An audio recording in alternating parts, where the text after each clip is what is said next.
Hi everyone, a very warm welcome to Skill Shot. इस video में हम बात करने वाले हैं एडवांस टैक्स के बारे में। काफी डिटेल वीडियो होने वाला है। ये वीडियो को शुरू से लेकर अंत तक जरूर देखें। अगर आपकी कोई भी क्वेरी है तो कमेंट करें। वीडियो अच्छा लगता है तो लाइक कीजिए। अगर अभी तक आपने हमारे चैनल को सब्सक्राइब नहीं किया तो सब्सक्राइब कीजिए और बेल आइकन को प्रेस कीजिए सबसे पहले वीडियो पाने के लिए।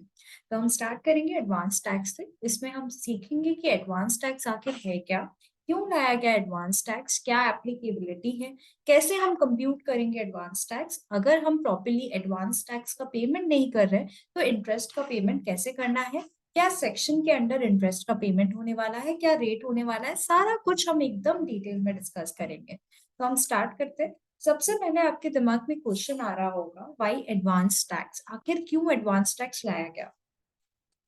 फाइनेंशियल ईयर 22-23 का जो हम लोग रिटर्न फाइलिंग है वो कब करेंगे, 23-24 में।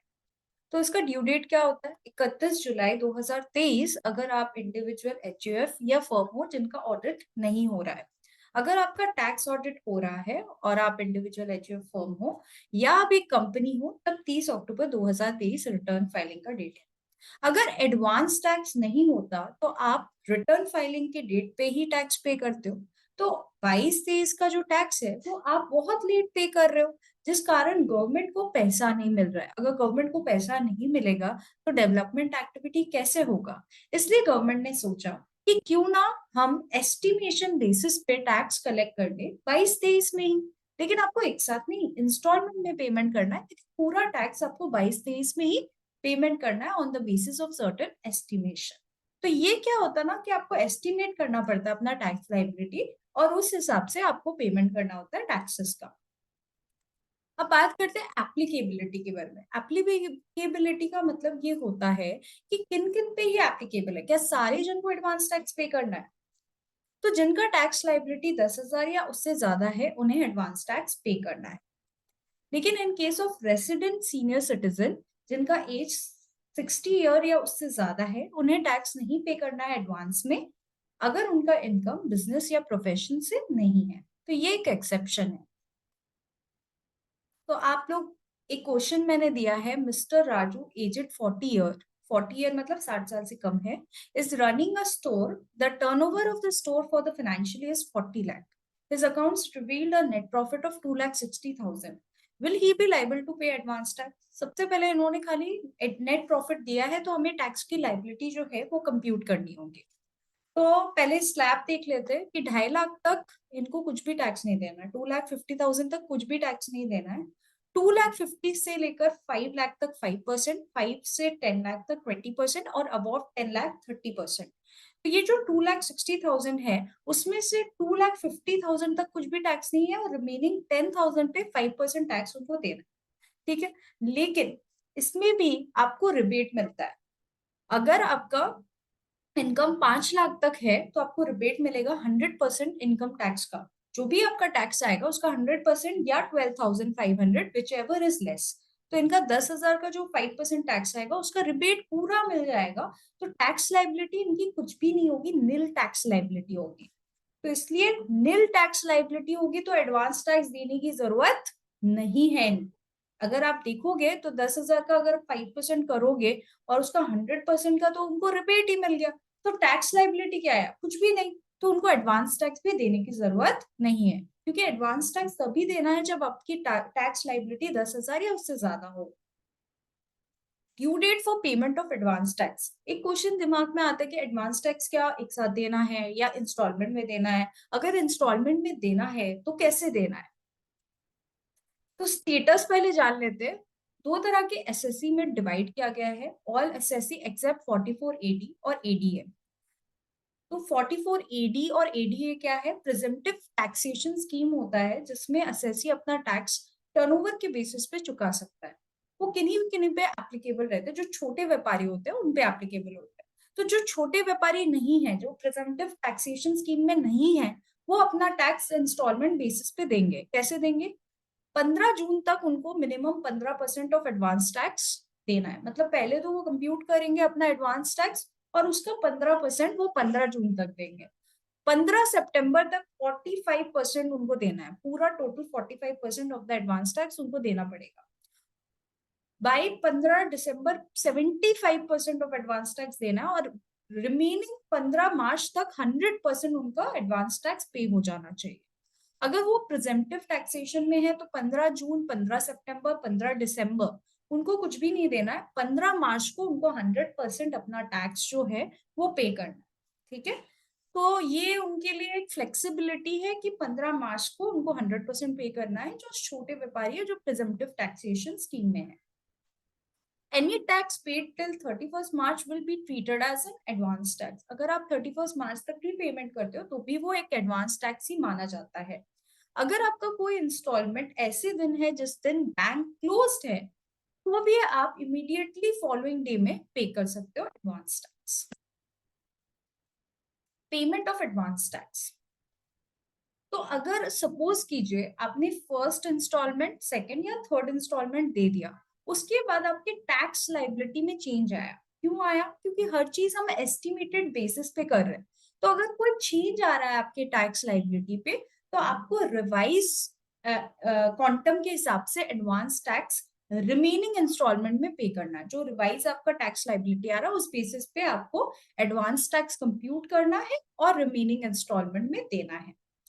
अब बात आता है टीडीएस का। अगर टीडीएस सपोज कीजिए आपका डिडक्ट किया गया है तो क्या वो टैक्स लाइबिलिटी से लेस होगा और उसके बाद एडवांस टैक्स कैलकुलेट होगा? हाँ, तो आपका जो टीडीएस है या टीसीएस है वो टैक्स लाइबिलिटी से डिडक्ट हो जाएगा और रिमेनिंग जो टैक्स आ रहा है उसका एडवांस टैक्स आपको पेमेंट करना है। एक एग्जांपल लेंगे जिससे एकदम आपका क्लियर होने वाला है कि मैं रिवाइज लाइबिलिटी की क्या बात कर रही हूँ। Mr. Raja एक आर्किटेक्ट है। Although Mr. Raja is in the profession specified under section 44A, but he does not opt for presumptive taxation. मतलब वो presumptive taxation scheme में नहीं है। अगर वो presumptive taxation scheme में नहीं है तो उनको 15 जून, 15 सितंबर, 15 दिसंबर, 15 मार्च इस हिसाब से एडवांस टैक्स देना है। He has paid the advance tax of rupees 15,000 by 15 जून। मतलब 15 जून तक उन्होंने कितना पे किया है? 15,000। In August, one of his client paid a fees of 1,80,000 after deducting tax at source of 20,000। ठीक है, तो 20,000 उनका टीडीएस डिडक्ट हुआ है, लेकिन उनको इस बारे में पता नहीं था कि अगस्त में उनका टीडीएस कटेगा। तो उनका एक्चुअल में रिवाइज लाइबिलिटी 1 लाख नहीं होगा, कितना होगा? 80,000 उनका रिवाइज लाइबिलिटी होगा। तो पहले हम लोग स्टार्ट करते हैं 1 लाख से, फिर हम लोग रिवाइज लाइबिलिटी के हिसाब से कंप्यूट करेंगे। देखते हैं हम कैसे कंप्यूट कर सकते हैं।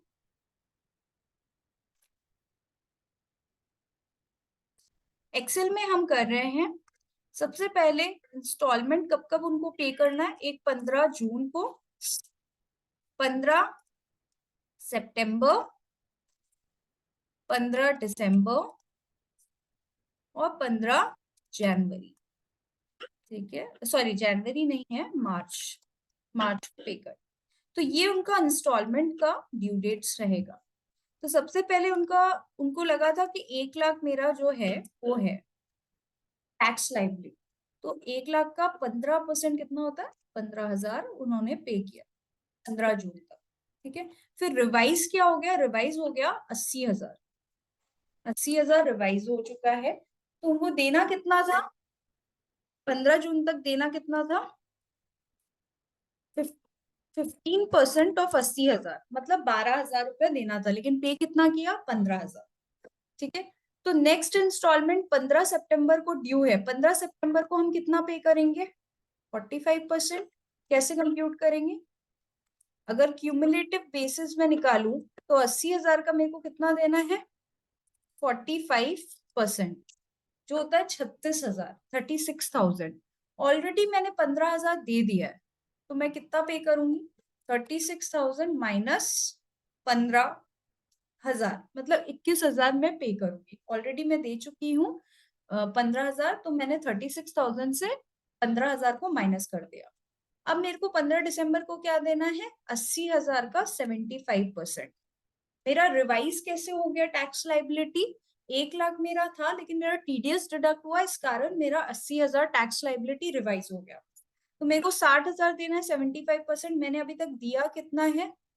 60,000 माइनस 21,000 माइनस 15,000, तो इतना अभी तक मैंने दे दिया। ठीक है, तो मैं कितना दूंगी 24,000। जो पहले मैंने पे कर दिया उसको मैंने माइनस कर दिया, तो रिमेनिंग मेरे को देना है। और लास्ट में मेरे को क्या करना है, 80,000 का कितना परसेंट देना है, पूरा 100% 15 मार्च को। तो इसको अगर हम डिडक्ट करें, 80,000 माइनस 24 माइनस 21 माइनस 15,000, तो ये मेरा कितना आया, 20,000 आ गया। तो टोटल अगर आप देखोगे तो टोटल मेरा 80,000 आ रहा है। टोटल में मेरा कितना आना चाहिए, 80,000 आना चाहिए। ये मेरा क्या है, ये मेरा ऐसे मेरा लाइबिलिटी एस्टिमेट हो रहा है कि क्यूमुलेटिव बेसिस पे मेरा कितना लाइबिलिटी होना चाहिए और सिंगली मेरे को कितना पेमेंट करना है। तो ऐसे मैंने कंप्यूट किया है advance tax, okay, revise liability के हिसाब से। हम नेक्स्ट क्वेश्चन को देखते हैं, नेक्स्ट क्वेश्चन को करने की कोशिश करते हैं। Compute the amount of advance tax to be paid by mister Kapoor. सबसे पहले इसका एज कितना है, 35 इयर्स एज है, ठीक है। फाइनेंशियल ईयर कौन सा है, 22-23। टैक्सेबल इनकम है 10,84,000, मतलब बिजनेस इनकम 10,84,000 है। इंटरेस्ट ऑन डिवेंचर है 9,000 after deducting of tax at source, मतलब टैक्स एट सोर्स 1,000 रुपया डिडक्ट किया गया है, उसके बाद इंटरेस्ट ऑन डिवेंचर 9,000 है। तो अदर इनकम, अदर सोर्स का इनकम कितना है, टोटल इंटरेस्ट ऑन डिवेंचर है 10,000, कि 9,000 प्लस जो टीडीएस डिडक्ट हुआ, तो मेरा इनकम 10,000 का है। इन्वेस्टमेंट किया गया है एनएससी में, जो डिडक्ट होगा हमारे इनकम से। जब हम इन्वेस्टमेंट करते हैं तो हमारे इनकम से डिडक्ट होता है, डिपेंड करता है कौन सा इन्वेस्टमेंट है। और ट्यूशन फीस का जो मैंने पेमेंट किया है वो भी मेरे इनकम से डिडक्ट होगा, ठीक है। तो हम लोग स्टार्ट करते हैं कि हम लोग कैसे करेंगे। सबसे पहले हमको टैक्स लाइबिलिटी, जो एस्टिमेटेड टैक्स लाइबिलिटी है वो कंप्यूट करना है।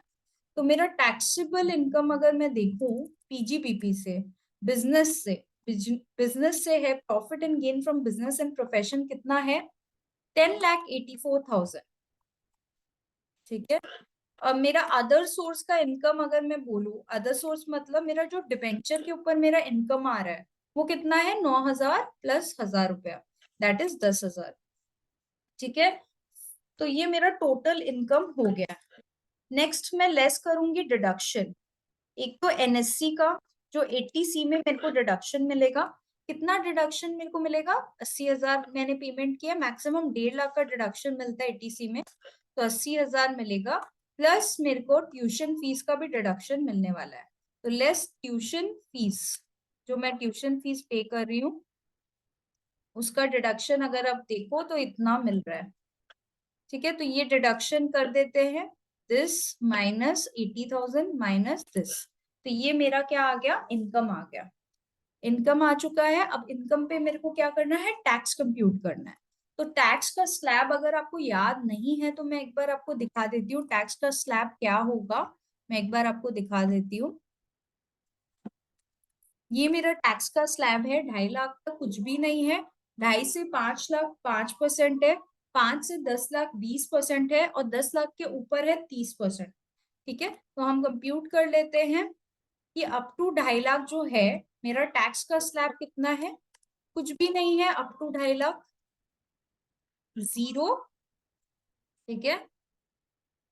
अगर आप देखो तो 2.5 से 5 लाख कितना होगा, 5%, 2.5 से लेकर 5 लाख तक मेरा जो स्लैब है वो 5% है, मतलब 2.5 लाख पे 5%। अगर 2.5 से 5 लाख को अगर आप देखोगे तो 2.5 लाख ही होता है, तो 2.5 लाख पे हमको कितना कंप्यूट करना है, 5%,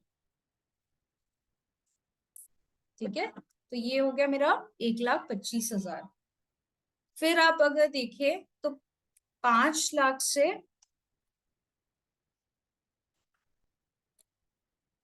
सॉरी 2.5 लाख का 5% हो गया 12,500। 5 लाख से अगर आप 10 लाख देखें कितना आ रहा है, अगर आप देखोगे यहाँ पर 5 से 10 लाख का 20%, मतलब 5 लाख पे मेरे को कितना मिलने वाला है, 20% मेरे को टैक्स देना है, ठीक है। तो 1 लाख मेरे को टैक्स देना है, और रिमेनिंग मतलब 10 लाख के ऊपर कितना देना, 30%। तो 10 लाख के ऊपर मतलब ये देखोगे, अगर मैं 10 लाख से इसको माइनस करूं, 10 लाख से अगर हम इसको माइनस करेंगे तो कितना आएगा, 1 मिनट रुकिए, दिस माइनस दिस, तो ये मेरा 12,667 आएगा। तो रिमेनिंग जो 12,667 है उस पे हमको कितना टैक्स देना है, 30% टैक्स देना है। तो टोटल मेरा टैक्स अगर आप देखो तो इतना आ रहा है 1,16,300। 1,16,300 में से मेरे को टीडीएस तो डिडक्ट करना होगा। कितना टीडीएस मेरा काटा गया था, 1,000 रुपए जो टीडीएस है मेरा कटा था, तो कितना हुआ, दिस माइनस 1,000। और उस पे मेरे को एडुकेशन सेस भी लगाना पड़ेगा। एडुकेशन सेस की अगर मैं बात करूं तो मेरा एडुकेशन सेस कितना बनता है, 4% एडुकेशन सेस है, तो इसका 4% हम करेंगे और इसको ऐड करेंगे, इक्वल्स टू सम करेंगे, इसको ऐड करते हैं तो ये मेरा जो है आ रहा है tax liability. This is my estimated tax liability 1,19,912। ठीक है, अब इसका एडवांस टैक्स हमको कंप्यूट करना है। तो 15 जून तक आपको याद होगा कितना परसेंट हमको एडवांस टैक्स देना है, 15 जून तक 15%, तो इसका 15% मेरे को देना है। ठीक है, फिर 15 सितंबर तक क्यूमुलेटिव बेसिस पे देखो तो इसका मेरे को कितना देना है, क्यूमुलेटिव बेसिस पे 45%। ठीक है, 45% मेरे को देना है, तो मतलब दिस माइनस जो मैं ऑलरेडी दे चुकी हूँ इतना मेरे को देना है। ठीक है, 35,973। 15 दिसंबर की अगर मैं बात करूं तो मेरे को कितना देना है क्यूमुलेटिव बेसिस पे, इक्वल्स टू दिस इनटू कितना परसेंट, 75%। ऑलरेडी मैं कितना दे चुकी हूँ, 89,000 माइनस 53,000, 53,000 मैं दे चुकी हूँ ऑलरेडी, तो उसको माइनस कर दूंगी तो इतना मेरे को और देना है। और 15 मार्च को अगर बात करूं तो मुझे 100% चुकाना है क्यूमुलेटिव बेसिस पे इंटू 100%। ठीक है, तो हम ऑलरेडी कितना दे चुके हैं, दिस माइनस ऑलरेडी दिए हैं 89, तो रिमेनिंग हमको क्या करना होगा, पे करना, तो रिमेनिंग 29,000 पे करना पड़ेगा। अल्टीमेटली जो मेरा टैक्स है अगर मैं ऐड करूं, अल्टीमेटली टोटल टैक्स मेरा कितना आएगा, 1,19,912। लेकिन ये इंस्टॉलमेंट बेसिस पे हमें पे करना है, इसलिए मैंने ऐसे इंस्टॉलमेंट निकाला है। ठीक है, तो यहाँ तक आई थिंक सो आपको क्लियर हुआ होगा। प्लीज बताएं जरूर कि यहाँ तक आपको क्लियर है या नहीं, कमेंट कीजिए। अब आगे चलते हैं, आगे बात करते हैं इंटरेस्ट के बारे में। तो 2 प्रकार का इंटरेस्ट होता है, वो मैं समझाने की आपको कोशिश करूंगी जो एडवांस टैक्स में हमारा लगता है। एक है हमारा सेक्शन 234B का इंटरेस्ट। तो उसका क्या प्रोविजन है वो पढ़ते हैं। Interest under section 234B is levied in following 2 cases. 2 cases में लेविड होता है। When the tax payer has failed to pay advance tax, though he is liable to pay advance tax. उसने एडवांस टैक्स पेमेंट ही नहीं किया। ऐसा हो सकता है कि 31 मार्च का डेट चला गया और उसने अभी तक एडवांस टैक्स ही नहीं पेमेंट किया है। और where the advance tax paid by the tax payer is less than 90% of the assess tax, मतलब जो भी उसका टैक्स है उसका 90% से कम उसने पेमेंट किया है, तो उस केस में आपको इंटरेस्ट देना पड़ेगा। तो ये टोटल टैक्स की बात करता है, इंस्टॉलमेंट की नहीं बात कर रहा है। ये टोटल टैक्स आपने कम पेमेंट किया है, इंस्टॉलमेंट में आपने जो भी किया है वो दूसरा सेक्शन बात करेगा।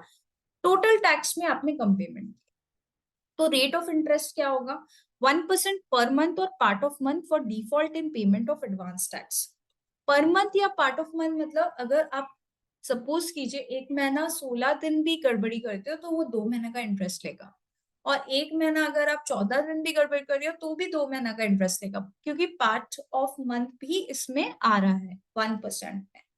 पीरियड कब से स्टार्ट होगा, अब कब से आपका इंटरेस्ट लगना चालू होगा, 1 April of assessment year. Assessment year के 1 अप्रैल से till the date of payment. मतलब अगर 22-23 फाइनेंशियल ईयर है तो असेसमेंट ईयर क्या हुआ, 23-24। ठीक है, तो हमारा 1 अप्रैल 2023 से लेकर जब आप पेमेंट कर रहे हो, सपोज आप 15 जुलाई को पेमेंट कर रहे हो तो 15 जुलाई तक आपका इंटरेस्ट लगेगा। ठीक है, क्योंकि आपको टाइम मिलता है कि आप 31 मार्च 2023 तक सारा एडवांस टैक्स का पेमेंट कर दो, तो उसके बाद आपका इंटरेस्ट आ जाता है टोटल अमाउंट पे। जो भी आप अमाउंट दे रहे हो और जो आपको देना था वो अमाउंट पे आपका क्या आएगा, इंटरेस्ट आएगा। ठीक है, ये क्वेश्चन मैंने लिया है ताकि आपको क्लियर हो जाए। मिस्टर सूरज एक बिजनेसमैन है। This tax liability as determined under section 144 143(1) is rupees 28,400। उसकी टैक्स लाइबिलिटी जो है 28,400 है।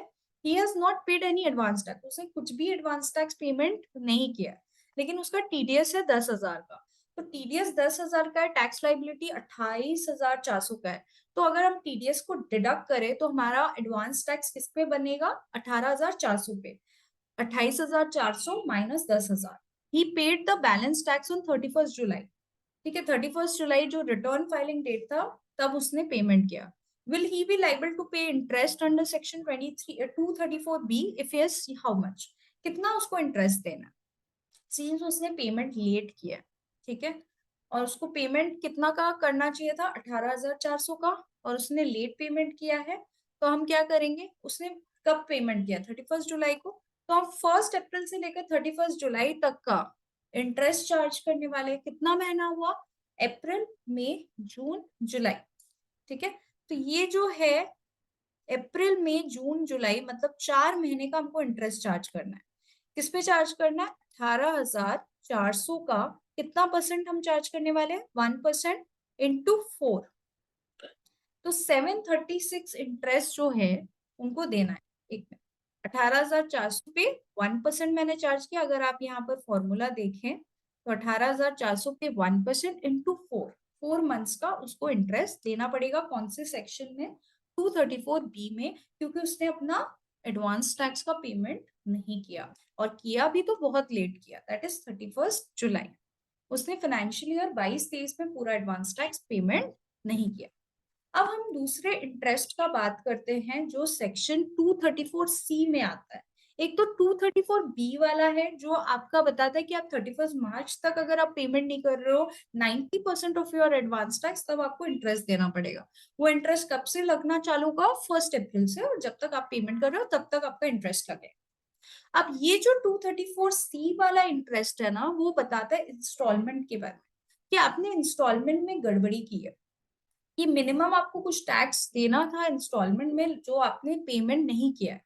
ठीक है, तो if the advance tax paid on और बिफोर 15 जून से पहले आपको एटलीस्ट 12% अपना एडवांस टैक्स पे कर देना चाहिए। अगर आपका 12% पेमेंट नहीं होगा तो इंटरेस्ट लगेगा। ठीक है, अगर आप 15 सितंबर तक से पहले 36% एडवांस टैक्स नहीं पे करते, एटलीस्ट 36%, तो आपका क्या लगेगा, इंटरेस्ट लगेगा।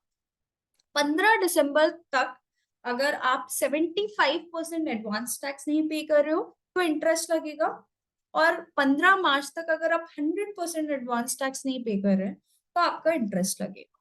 ठीक है, तो इंटरेस्ट ये इंस्टॉलमेंट पे लग रहा है। ये कितने महीने का लगेगा, अगर आप देखें तो 15 जून से लेकर 15 सितंबर 3 महीने का, फिर सितंबर से दिसंबर 3 महीना, फिर दिसंबर से मार्च 3 महीना, और मार्च वाला जो है 1 मंथ का आपको क्या लगेगा, इंटरेस्ट लगेगा। ठीक है, तो ये आपको इंटरेस्ट किस हिसाब से देना पड़ेगा, देख लेते हैं। 1% पर मंथ और part of the month for short और non payment of individual installment. Period क्या होगा, जो 3 महीना के लिए होगा फर्स्ट और सेकंड थर्ड इंस्टॉलमेंट में, मतलब 15 जून वाले में, 15 सितंबर और 15 दिसंबर वाले में 3 महीने का आपका इंटरेस्ट लगेगा। क्यों 3 महीने का इंटरेस्ट लग रहा है, 15 जून से लेकर आपका 15 सितंबर तक अगर आप देखो तो 3 मंथ्स होता है। 15 सितंबर से 15 दिसंबर 3 मंथ्स, और 15 दिसंबर से 15 मार्च 3 मंथ्स। तो इस कारण 3 मंथ्स का लगेगा, और 15 मार्च से आपका 31 मार्च होता तो 15 डेज है, लेकिन ये क्या है, पर मंथ और पार्ट ऑफ द मंथ के हिसाब से इंटरेस्ट कैलकुलेट हो रहा है, तो वो 15 दिन भी 1 महीना माना जाएगा। अमाउंट इंटरेस्ट कितना कैलकुलेट होगा, जो भी आप शॉर्ट पेमेंट कर रहे हो उस पर इंटरेस्ट लगेगा ऑब्वियसली, जितना आपने कम पेमेंट किया है। तो कैसे लगने वाला है वो भी दिखा देते हैं एग्जाम्पल में। एग्जाम्पल आपको दिया गया है जिसमें आप देख सकते हैं 45,500 का क्या है, टैक्स लाइबिलिटी है।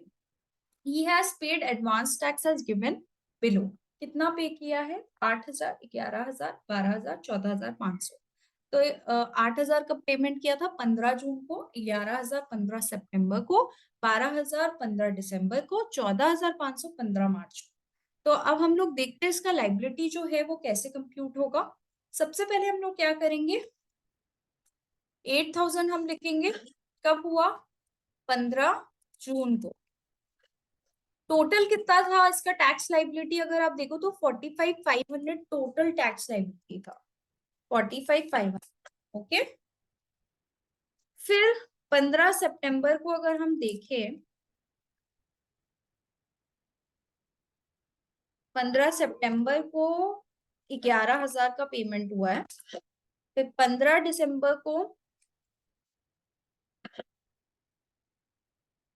12,000। फिर 15 मार्च को 14,500। तो ऐसे पेमेंट हुआ है। ठीक है। अब होना कितना चाहिए था? होना कितना चाहिए था? मिनिमम इसका 12%, टोटल का 12%, दैट इज 5,460। अब हुआ कितना पेमेंट? 8,000। तो दैट इज ज्यादा है। ज्यादा है तो कोई प्रॉब्लम नहीं, इंटरेस्ट देने की जरूरत नहीं है। अच्छा, अगर क्यूमुलेटिव बेसिस पे देखें तो 11,000 प्लस 8,000, टोटल इतना अभी तक पेमेंट हुआ है 15 सितंबर तक। और 12,000 प्लस 19,000 पेमेंट हुआ है 15 दिसंबर तक। और 14,500 प्लस 31,000, 45,500 पेमेंट हुआ है 15 मार्च तक। ठीक है। तो अब हम देखते हैं कितना पेमेंट होना चाहिए था। सेकेंड इंस्टॉलमेंट की अगर मैं बात करूं तो 45,500 इंटू 36%, मिनिमम 36% जो है वो पेमेंट हो जाना चाहिए था। तो 16,380 अभी तक पेमेंट हो जाना चाहिए। हुआ कितना? 19,000। मतलब ज्यादा पेमेंट हुआ है। क्यूमुलेटिव बेसिस पे अगर आप देखें तो आपको ज्यादा पेमेंट किया तो कोई इशू नहीं। नेक्स्ट अगर आप देखें, नेक्स्ट कितना पेमेंट हुआ है क्यूमुलेटिव बेसिस है? 31,000। लेकिन होना कितना चाहिए था? 45,500 का 75%, दैट इज 34,125। लेकिन हुआ कम है, 31,000 हुआ है। तो अगर मैं डिफरेंस निकालूं तो 3,125 का जो है कम पेमेंट हुआ है, उसका इंटरेस्ट लगेगा। कितना इंटरेस्ट लगेगा? 1%। 1% कितने महीने के लिए लगेगा? अगर 1% मैं बताऊं तो आपको 3 महीने का लगेगा। तो ये इंटरेस्ट 93.75, 94 नियर अबाउट वो आपका इंटरेस्ट लगने वाला है। क्यों लगेगा? क्योंकि आपका इंस्टॉलमेंट में गड़बड़ हुआ है। कौन से सेक्शन में लगेगा? 234C में लगेगा, क्योंकि इंस्टॉलमेंट में आपने गड़बड़ किया है। अब अल्टीमेटली अगर आप देखो तो टोटल टैक्स आपने सही पेमेंट किया है, कोई प्रॉब्लम नहीं है टोटल टैक्स के पेमेंट में। क्योंकि होना कितना चाहिए था? 45,500 और हुआ कितना? 45,500। कोई गड़बड़ नहीं है। तो इस केस में आपका सेक्शन 235 234B में इंटरेस्ट नहीं लगेगा, क्योंकि आपने टोटल टैक्स 22-23 में चुका दिया है, उसी फाइनेंशियल ईयर में चुका दिया है। तो कोई प्रॉब्लम नहीं है, उसका इंटरेस्ट आपका कैलकुलेट नहीं होगा। तो आपको समझ में आ गया होगा कि एडवांस टैक्स कैसे कैलकुलेट होता है, क्या एप्लीकेबिलिटी है, कैसे हम कंप्यूट करेंगे, और कैसे इंटरेस्ट लगेगा सेक्शन 234B में। 234C में इंस्टॉलमेंट बेसिस पे देखना चाहिए।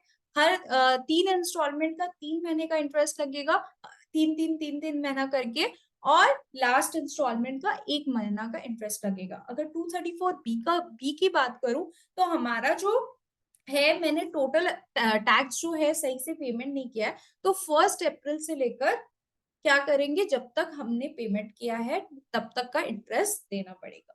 Thank you so much everyone. Hope ये वीडियो अच्छा लगा होगा। अगर अच्छा लगा है तो लाइक कीजिए हमारे वीडियो को, और आप कमेंट भी कर सकते हैं, और सब्सक्राइब करना ना भूलें। Thank you.